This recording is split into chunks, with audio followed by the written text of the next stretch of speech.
Կուզեի այսօրվա խորհրդի մասին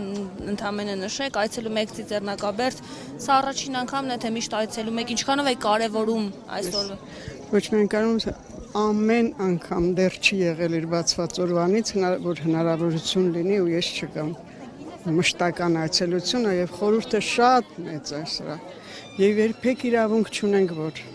ինչպիսի վիճակում էլ լինենք, սա մեր հոգու պարտքն է, որ պիտի կատարենք։ Ինչպիսի վիճակի մասին եք խոսում։ Ինչպիսի վիճակի։ Սկսած անձնական անհարմար վիճակներից վերջացրած քաղաքական, միջազգային, չգիտեմ ինչ, դա ոչ մի կապ պիտի չունենա այս ամեն ինչի հետ։ Սա մոռանալը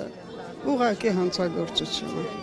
Այդ դեպքում ինչպես եք օրինակ այդ ֆոնին տեսնում իշխանությունների հայտարարությունները, ինչպես կմեկնաբանեք, որ ասում են առաջնահերթություններից չէ ճանաչման հարցը։ Եթե շատ կարճ ասեմ, բացարձակ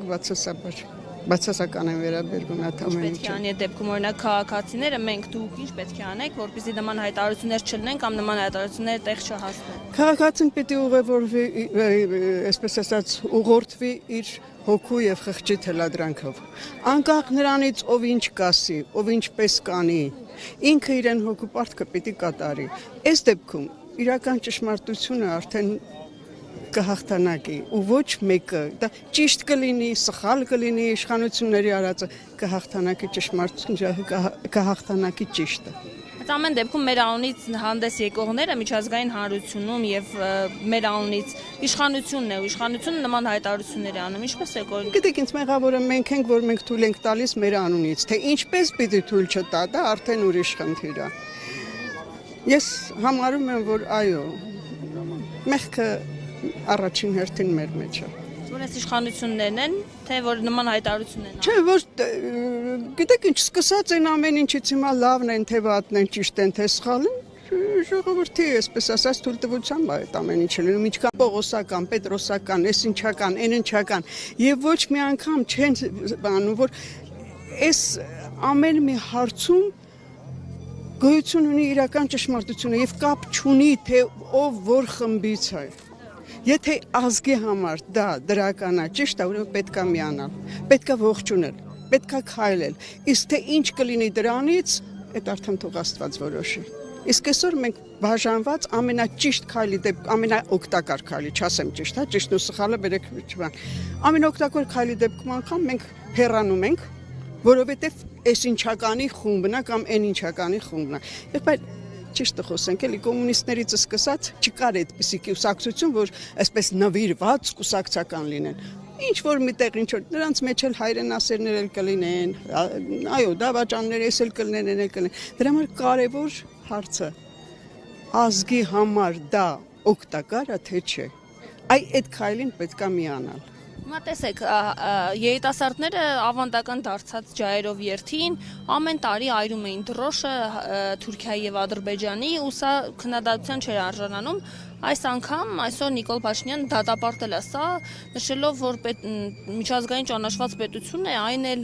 մեր հարևան երկիր։ Միջազգային ճանաչված պետություն չէինք, որ դրոշները ոչ միայն դրոշն էին այրում, մարդկանց էին այրում։ Հարցը դա չի։ Եվ այստեղ ոչ թե պետքա ուղակի, այն որ պես ասում չարին չարով չպատեն, այ մենք մեր ճշտով որ գնանք, ոչ ոք չի կարա մեզ հաղթի։ Ինչ է նշանակում դրոջ, այդ մարդիկ ուրիշ բան չունեն, ուրիշ ելք կա ցույց տալու իրենց ընդդիմություն։ Թող կա իշխանությունները, կառավարությունը ինքը իրեն հարցը դնի, որ դեմ է, պահանջները դրի ժողովրդի, ոչ մեկը այդ չի դիմի այդ քայլերին։ Չնայած այդ քայլը, եթե ընդունված քայլը, իսկ ինչի պետք է հայը չանի։ Շատ նորմալ։ Ցասումն է, պայքարն է արտահայտում, դրա համար ու ամեն տարի արվում է։ Ցասում իսկ կարող է, բայց այ գալիս ենք այստեղ ուրախանալու երջանկություն ու ցասում չունենք։ Ցասում էլ ունենք, պայքարի ցանկություն էլ ունենք, բայց հնարավորություն կարծես թե չունենք։ Չնայած ճիշտ ընթացքի դեպքում ամեն ինչը տիրոջով անկեղծ ասած, եթե մենք ճիշտ ընթացքի մասին եք խոսում, ինչպեսին պետք է լինի այդ ճիշտ ընթացքը, իշխանափոխություն, հեղափոխություն, թե ընտրությունների։ Անկեղծ ասած, այդ հեղափոխություններին դեռ միշտ եմ դեմ եղել, ոչ մի հեղափոխություն դեռ,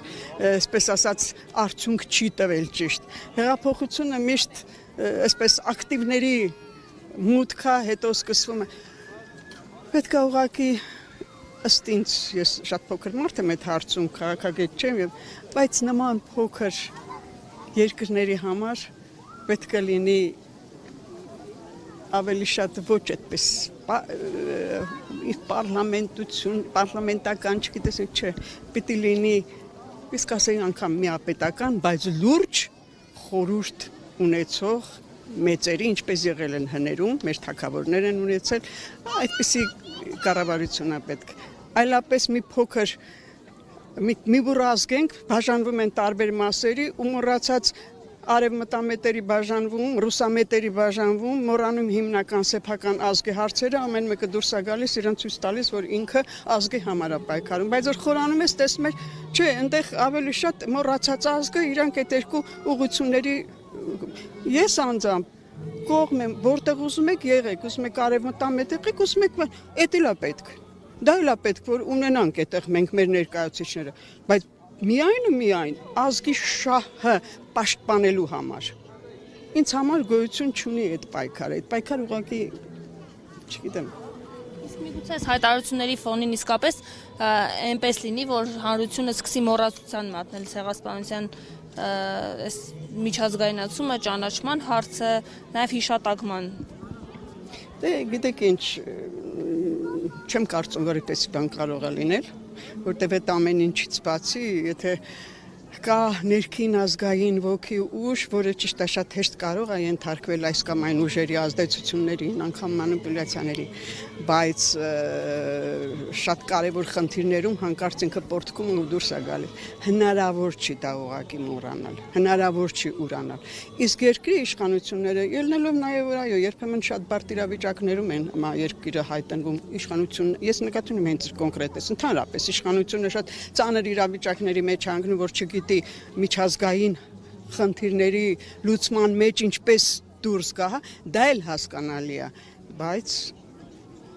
ամեն ինչը պիտի լինի, այսպես ասած,